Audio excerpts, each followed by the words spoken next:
Yo, what's up guys? So today I'm bringing you a new kind of video. It's a new series rather. I'm gonna be reviewing player submitted games. So the player that we're gonna be reviewing is Klaus, and he wanted me to review this game. So if you guys are interested in that, go ahead, leave your, or better yet, I'll leave a comment down with my in-game name, and I'll leave down what you need to do if you want to be in these kinds of videos where you get your games reviewed. But we're just gonna do one for today, so it'll be a quick video.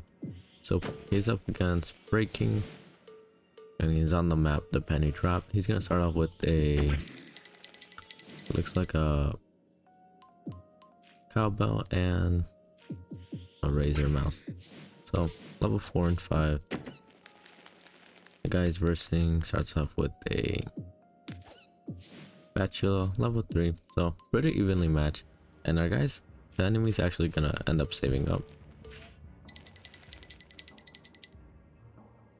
So he's gonna start off by applying pressure, and then that's pretty good because especially in lower levels, you can't, there's no real way for him to kill this. It only does 233, so that's 566, and I believe this guy's the only phobie that he would have to deal additional damage to a cowbell is a jar cannon, but jar cannon typically at these lower stages, it's not gonna have enough damage. So he's actually gonna bring out, our opponent's gonna bring out a Sparky and a razor mouth.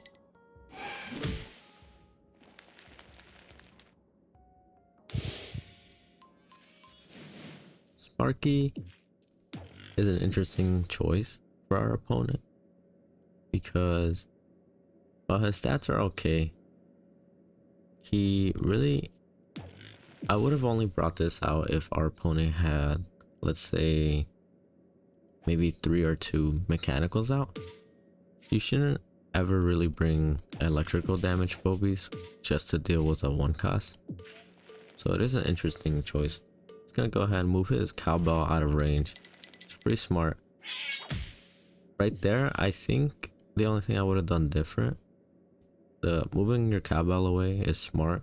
You don't want it, you want to keep it alive so that once your opponent recaptures these tiles, you can get rid of his 1 cost phobies and recapture him back with your cowbell. The razor mouse, you don't have to sacrifice it here. If anything, you could have done similar to your cowbell and got it out of harm's way so that you can recapture these tiles, because your opponent will recapture them after this turn. Or you could have simply used the razor mouse to capture this bottom tile and keep applying pressure. So bring out a jar cannon and a unbearable. Pretty good, just to start defending your tiles.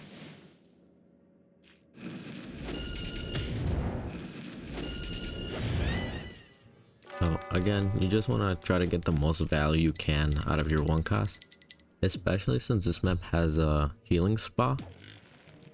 Essentially, you just threw away your 1 key cost and he could just simply stay here for 1 turn and heal back the damage you just dealt with your razor mouse. But other than that, you're playing this pretty good. Our opponent's gonna bring out a murder wing, just fine.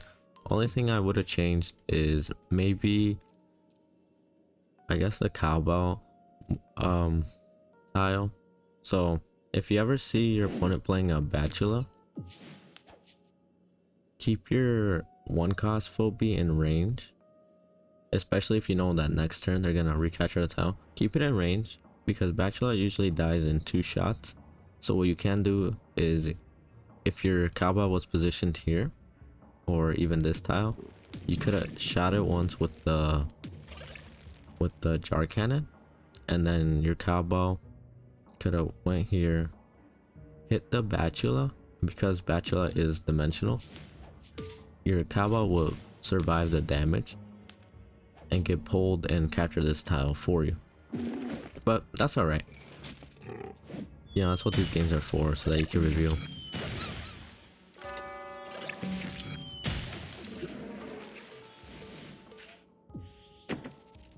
And you're gonna bring out... Oh, so you actually have access to a couple ones.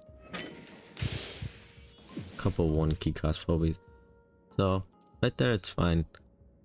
I think I would have got rid of the Razor Mouth as opposed to the Bachelor. And the Tickles, you could have... Let me double check. Yeah. So the Tickles, you could have...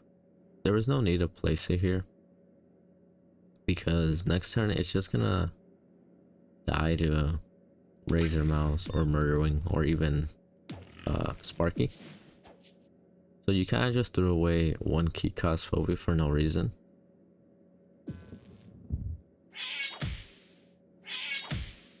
However, that will ensure that you kill the Razor Mouth next turn, but you could have made better use of that 1 key cost.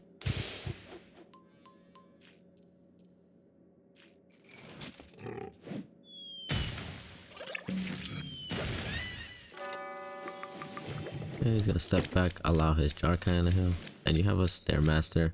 And you're gonna bring it closer to... Okay, that's not bad. I didn't really see anything. I didn't really see any mistakes about that turn. Brought a Stairmaster to cover this, and so the Sparky doesn't advance. And if it does, you have Unbearable here to back it up.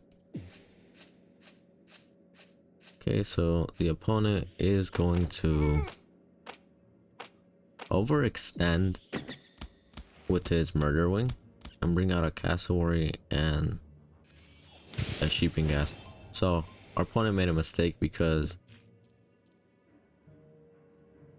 one of the main things that new players should learn is what I like to call danger zones on the map.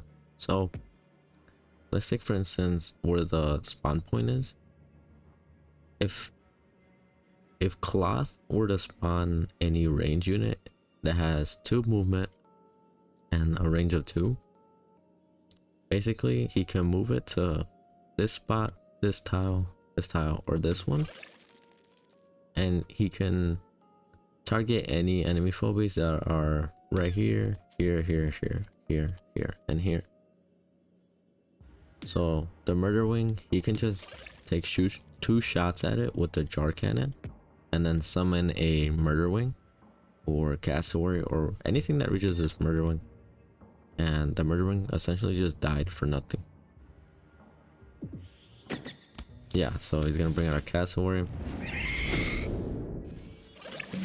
So it's important to note to always keep that in mind when making plays, especially if you're gonna push. I wouldn't recommend ever pushing far enough that your opponent can just spawn a range unit to deal additional damage to your foe. So pretty well played. Well played by Cloth. He's gonna step back. I believe he's gonna let his... Okay, so right there, I probably would have just moved the Unbearable down here so that's out of the way of the Sheeping Gas. And also, Unbearable is better to have on the front line than your Stairmaster. The Stairmaster is pretty squishy. Unbearable has the added effect of being not only tanky and deals a decent amount of damage, but since he's undead, he'll actually heal for 40% of each hit he does.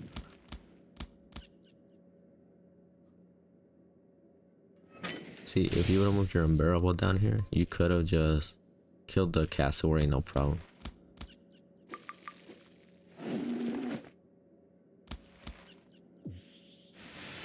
Ooh, so you actually have access to, I believe this one's Repeller. It's actually pretty good. I think it's underrated. A lot of people don't use it. Cloth, if you're watching this video, if your opponent has a bunch of, let's say, 1 movement range units, or really any 1 movement unit, Repeller is really good. So if you find yourself having trouble against, let's say, unbearable or stabbies or bowmangles, repeller is good because of its 3 range and its ability. If you, let's say a stabby was right here, if you use your ability, they won't ever be able to touch your repeller because you'll do damage to them and then push them back. And because of their only 1 unit, 1 movement, tile movement, they will never be able to reach your repeller. And I don't believe, well, that's not necessarily a bad thing to do this, but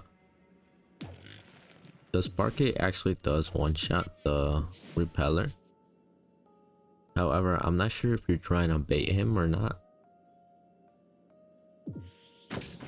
He's gonna bring out an erratic.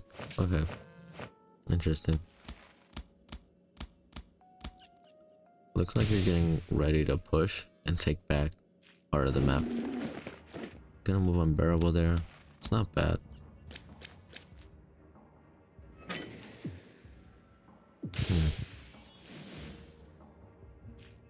So one thing that I just realized that you could have been doing earlier is move your jar cannon up here, and because it's a lopper and it has 3 range, it'll actually start reaching the sheeping gas and force it to fall back. So this will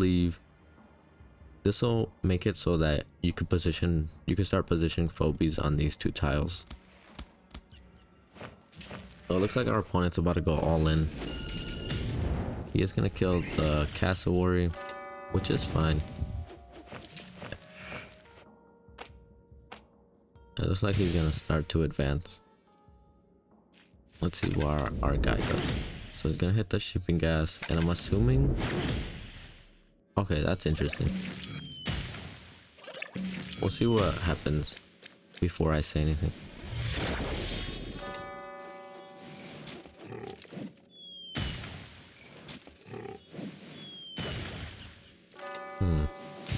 So let me double check real quick. I'm gonna go back 1 turn. I just want to see. So it's at 15. So what is that about? That's about almost 500. The 349, 530. Gonna do some calculations real quick. So I believe, let's see.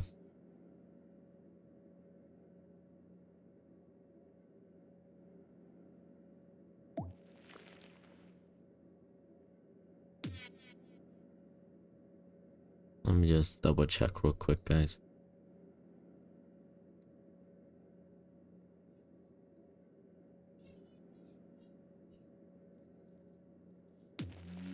I believe the sheeping gas would have died if you took 2 shots at it with your jar cannon, 1 shot with your stairmaster, 1 shot at the sheeping gas directly, and then if you used your ability, I believe it would have been enough to kill it. I could be wrong, but I think I just added up the damage that it would be receiving, and I believe it would equal up to,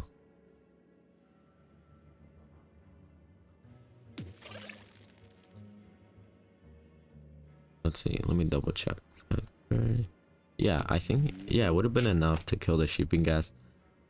So I don't know if this game was ranked, I mean arena or async, but if it's async, always double check your options. If it's arena, I understand there's a time limit, so you kind of gotta be quick with your decisions. But a better play would have been to basically the same thing you just did, only difference is save your last attack with repeller until stairmaster and jar cannon have both shot at sheeping gas, and then take 1 shot at the sheeping gas, and then use your repeller special ability because it deals AoE damage.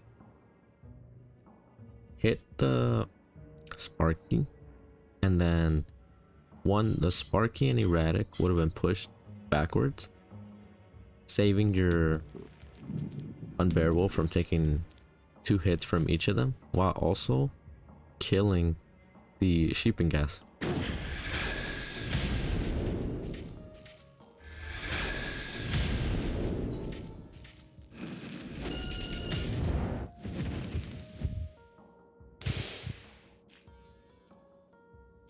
But it looks like you got this game in the bag. I don't see how you would lose this. You played really good. Your opponent made some pretty big mistakes, such as overextending with the murder wing earlier. Smart use of your repeller. That's a good example of what I was talking about earlier. This is a one movement range unit. So because he just used repeller's ability, let's say these two weren't in the equation, Erratic would never be able to reach them. Well, he'd never be able to move and hit them. He'd have to move twice in one turn and then basically be set up to receive damage in the next turn.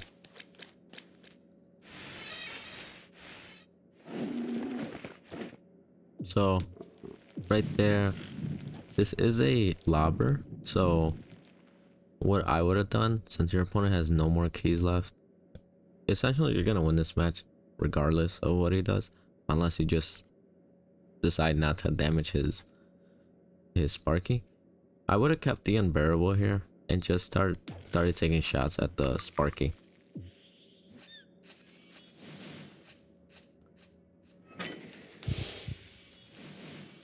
Also, yeah, you could have just started winning the match, but that's okay. You already won this match. There's no real reason to keep critiquing you. You played that very well. Only some minor mistakes, but there's things you'll improve on as you play the game. Once you play the game, you'll understand interactions a whole lot faster. So I'm gonna assume this was an arena game. If not, whatever, that's okay too. But as you play the game, arena games will get a whole lot easier because you know every interaction. So you'll see similar interactions throughout the game, and you'll be like, hey, I can do this. I know this will work out this way, and it'll help you make better decisions. But overall, pretty good match, man. Again, if you guys want to see your replays in future videos like this, I'll leave a comment down. Go ahead, follow the rules on that, and yeah, pretty good match. It's only gonna be one match for this video, but I hope you guys enjoyed that. Cloth, I hope you're watching this and I helped improve your gameplay a bit. Maybe you'll take these tips into consideration. But that's gonna do it for today, guys. Thank you guys for watching. Thank you, Cloth, for submitting this game, and I'll see you guys next time.